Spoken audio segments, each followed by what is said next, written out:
4 বছরের সন্তানকে ফেলে পরপুরুষের সঙ্গে উধাও মা। মাথা কামিয়ে মায়ের শ্রাদ্ধ সারল খুদে। জীবিত স্ত্রীর শ্রাদ্ধকর্মের ছবি ভিডিও সোশ্যাল মিডিয়ায় পোস্ট স্বামীর, দিলেন দৃষ্টান্ত স্থাপনের বার্তাও।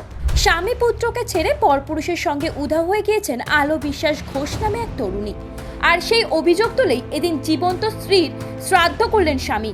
মায়ের সেই শ্রাদ্ধের কাজ সারল 4 বছরের ছোট্ট পুত্র সন্তান। ইতিমধ্যেই স্বামী অভ্রজিৎ ঘোষ নিজেই সামাজিক মাধ্যমে সেই ছবি ও ভিডিও প্রকাশ করেছেন।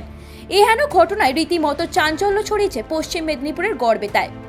জানা গিয়েছে 7 বছর আগে গড়বেতার দারখোলা গ্রামের বাসিন্দা অভ্রজিৎ ঘোষের সঙ্গে বিয়ে হয়েছিল আলো বিশ্বাসের। তাদের দুজনের একটি 4 বছরের পুত্র সন্তানও রয়েছে। কিন্তু দিন কয়েক আগে ছেলেকে ডাক্তার দেখাতে গিয়ে সেখানেই ছেলেকে রেখে আলো উধাও হয়ে যান বলে অভিযোগ। তারপর থেকে আর তার খোঁজ পাওয়া যায়নি। স্বামী অভ্রজিৎ ঘোষের অভিযোগ, স্ত্রী অন্য পুরুষের সঙ্গে সম্পর্কে জড়িয়ে পড়েছিলেন, তার সঙ্গেই স্ত্রী চলে গিয়েছেন। এরপরই সকলকে অবাক করে জীবিত স্ত্রীর শ্রাদ্ধ করেন ওই ব্যক্তি। বুধবার বাড়িতেই স্ত্রীর শ্রাদ্ধের আয়োজন করা হয়েছিল। এমনকি শ্রাদ্ধের সকল কাজকর্ম করানো হয় ছোট্ট ছেলেকে দিয়েই। যদিও কেন ওইটুকু সন্তানকে এই ঘটনায় জড়ানো হলো সে প্রশ্ন উঠেছে নেট মাধ্যমে। এদিকে এলাকার লোকজনরাও সেখানে উপস্থিত ছিলেন।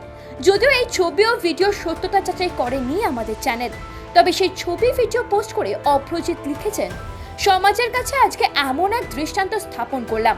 আমার বিবাহিত স্ত্রী আমাকে ও আমার 4 বছরের সন্তানকে ছেড়ে অন্য ছেলের হাত ধরে পালিয়েছে।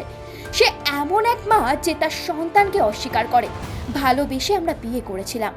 যদিও এই ঘটনা নতুন নয়, কারণ এর আগেও স্ত্রী চলে যাওয়ায় তার শ্রাদ্ধ করার নজির গড়েছিলেন স্বামী। Bureau report, talk to time. Bureau report, TV7 Bangla.